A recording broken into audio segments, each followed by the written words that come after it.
ये आकाशवाणी है। अब आप सुनेंगे विज्ञान एकांश की विशेष प्रस्तुति, जिसमें है भेंट वार्ता, राष्ट्रीय प्रौद्योगिकी दिवस महत्व और उपलब्धियां। विशेषज्ञ हैं प्रौद्योगिकी विकास बोर्ड, विज्ञान एवं प्रौद्योगिकी विभाग, भारत सरकार के सचिव श्री राजेश पाठक और भेंटकर्ता दिलीप झा। नमस्कार। हम सब जानते हैं कि 11 मई को प्रत्येक वर्ष हमारे देश में राष्ट्रीय प्रौद्योगिकी दिवस यानी कि नेशनल टेक्नोलॉजी डे के रूप में मनाया जाता है। कल नई दिल्ली के प्रगति मैदान में राष्ट्रीय प्रौद्योगिकी दिवस कार्यक्रम का उद्घाटन माननीय प्रधानमंत्री श्री नरेंद्र मोदी जी द्वारा किया गया। इस दिवस की क्या महत्ता है, इसका इतिहास क्या है, इसके इस साल का थीम क्या है, चूँकि हर साल का थीम अलग अलग होता है, और जो नेशनल टेक्नोलॉजी डे मनाया जाता है ये किस तरह का समारोह मनाया जाता है, इस सब पर विशेष जानकारी देने के लिए आज आकाशवाणी के स्टूडियो में हमारे साथ उपस्थित हैं टेक्नोलॉजी डेवलपमेंट बोर्ड के सचिव राजेश पाठक। आपका हमारे कार्यक्रम में स्वागत है। सर्वप्रथम आकाशवाणी के सभी श्रोताओं को हमारे तरफ से और पूरे डीएसटी परिवार के तरफ से नेशनल टेक्नोलॉजी डे पे सबको हार्दिक अभिनंदन और शुभकामनाएं। धन्यवाद। सबसे पहले आपके माध्यम से हम अपने सुनने वालों को ये बताना चाहेंगे कि ये जो टेक्नोलॉजी डे है इसका क्या इतिहास है, क्यों इसी खास दिवस को चुना गया है, इसका महत्व क्या है, और इसके जो अलग अलग थीम आप तय करते हैं तो इस साल का थीम क्या है। 11 मई को ही न्यूक्लियर टेस्ट ऑपरेशन शक्ति के माध्यम से पोखरण रेंज में किया गया था और उसको उस समय के माननीय प्रधानमंत्री अटल बिहारी वाजपेयी जी ने जब राष्ट्र को संबोधित करते हुए इसकी घोषणा की थी तो हम सभी भारतवासी का हृदय गर्व से प्रफुल्लित और आनंदित हो गया था और भारत उन राष्ट्रों में शामिल हो गया था जिसको कि न्यूक्लियर कैपेसिटी थी और परमाणु बम बनाने की क्षमता हमने उस दिन हासिल कर ली थी।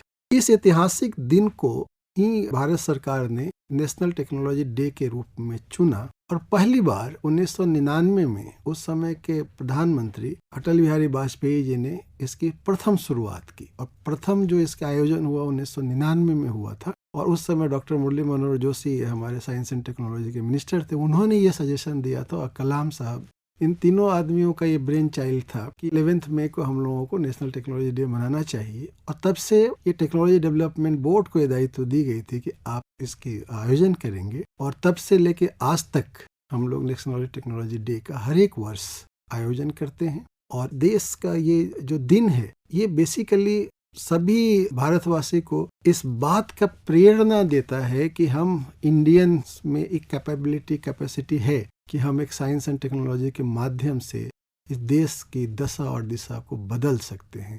जो हमारे टेक्नोलॉजी फ्रेटर्निटी है साइंस एंड टेक्नोलॉजी की, जो वैज्ञानिक हैं उनको हम लोग इस माध्यम से याद करते हैं आज के दिन। तो इस बार का थीम क्या है?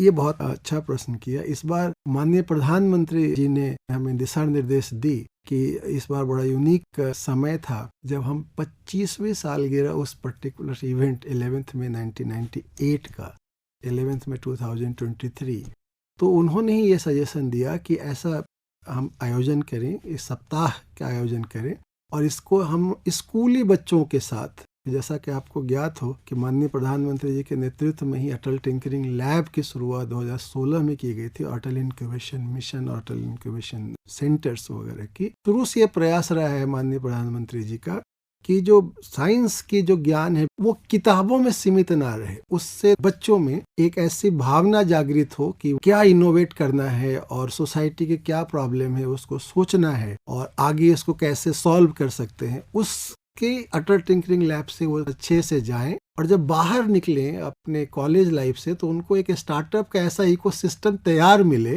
ताकि वो as a innovator, as a startup अपने आइडियाज को जमीन पे उतार सके। इसी को ध्यान में रखते हुए इस बार का थीम चूज किया गया है school to startup, ignite young mind to innovate. तो ये पूरे इकोसिस्टम की एक तरीके से आप कह सकते हैं कि इसका समावेशी विचार से इस बार का थीम सेलेक्ट किया। ये आपने एक बहुत महत्वपूर्ण बात कही इसके थीम को लेकर के। 11 मई के समारोह में जैसा कि माननीय प्रधानमंत्री जी ने कहा था कि टिंकरप्रेन्योर से इंटरप्रेन्योर, तो हमारे पूर्व राष्ट्रपति डॉक्टर APJ अब्दुल कलाम ने कहा था कि परिवर्तन महत्वपूर्ण है, यह नई सोच लाता है। नई सोच नवीन कार्यों की ओर ले जाती है। तो स्वाभाविक है जब जय विज्ञान से लेके जय अनुसंधान की ओर एक नई सोच आई और नए कार्य लोगों को अब दिख रहे हैं, नई उपलब्धियां देखी जा रही हैं, तो मैं आपके माध्यम से ये जानना चाहूँगा अपने सुनने वालों के लिए कि जो नई उपलब्धियां हैं, खास करके जो टेक्नोलॉजी डेवलपमेंट बोर्ड के द्वारा इतने सालों में आई हैं, वो क्या है और किस तरह से स्टार्टअप को, एंटरप्रेन्योरशिप को या अन्य विभिन्न क्षेत्रों में बढ़ावा मिला है या रोजगार के अवसर मिले हैं। आपने बहुत अच्छा सवाल किया। देखिए, हमारा जो बोर्ड है टेक्नोलॉजी डेवलपमेंट बोर्ड, ये एक लेवल पे हम लोग काम करते हैं। आपको मैं ये बताऊं कि जब आप कोई भी अनुसंधान की बात करते हैं तो उसका सरल शब्दों में है माइंड टू मार्केट। कोई भी अनुसंधान दिमाग से शुरू होता है और अंत में उसकी प्रोडक्ट या सर्विसेज मार्केट में आता है, जो कि जन को सुविधा के लिए यूज होता है। आप इस इकोसिस्टम को आप ऐसे समझिए कि कोई बच्चा है जैसे अटल टिंकरिंग लैब में क्लास 6 है, 7वां, वो आसपास समाज में देख रहा है क्या परेशानियां हैं, क्या प्रॉब्लम है, उसके दिमाग में कुछ आइडिया आता है, हमको कुछ करना चाहिए। उसके दिमाग में वो सोचना शुरू करता है, वो एक्सपेरिमेंट करता है, आगे वो पढ़ता जाता है, पढ़ाई करता रहता है, उसके दिमाग में वो चलता रहता है। जब वो अपना ग्रेजुएशन करता है या कहीं से इंजीनियरिंग कर रहा है तो फिर वो उस पर और पुनः वर्क करता है और उसको एक हम लोग बोलते हैं टेक्नोलॉजी रेडीनेस लेवल, तो TRL से वो ऊपर बढ़ना शुरू होता है। इस पूरे इकोसिस्टम को TRL 0 to TRL 9 पे हम लोग डिवाइड करते हैं। तो TRL 0 माइंड से निकला, उसने अपने कॉन्सेप्ट को कंसेप्चुलाइज किया।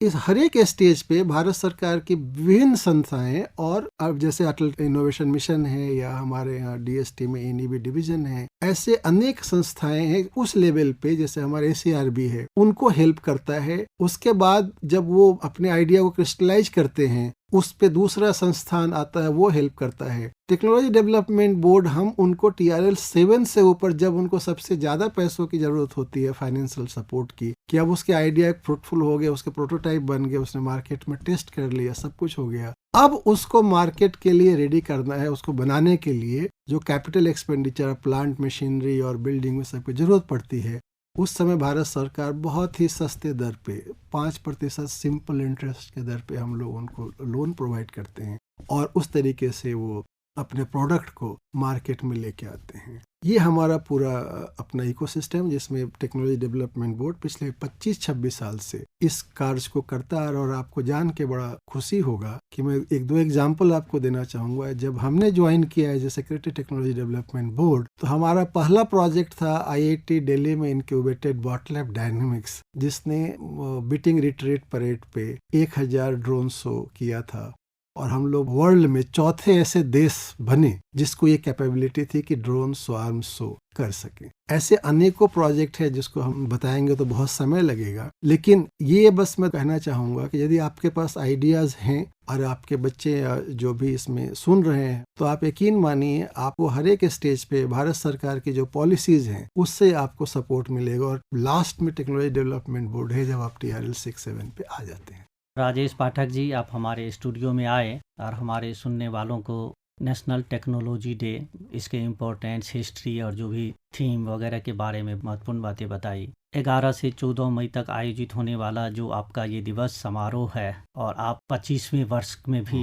ये मनाने जा रहे हैं, इस सब को लेकर आपको शुभकामनाएं। सारी जानकारियां देने के लिए बहुत बहुत धन्यवाद। बहुत बहुत धन्यवाद। और पुनः मैं आपके माध्यम से आकाशवाणी के श्रोताओं से अनुरोध करूंगा, खासकर दिल्ली NCR में जो लोग हैं, इस प्रदर्शनी में आवें और इससे लाभान्वित हो। धन्यवाद। राष्ट्रीय प्रौद्योगिकी दिवस, महत्व और उपलब्धियां। अभी आप ये भेंटवार्ता सुन रहे थे। विशेषज्ञ थे प्रौद्योगिकी विकास बोर्ड, विज्ञान एवं प्रौद्योगिकी विभाग, भारत सरकार के सचिव श्री राजेश पाठक। भेंटकर्ता थे दिलीप झा। इस कार्यक्रम की प्रस्तुतकर्ता थी प्रियंका कुमारी।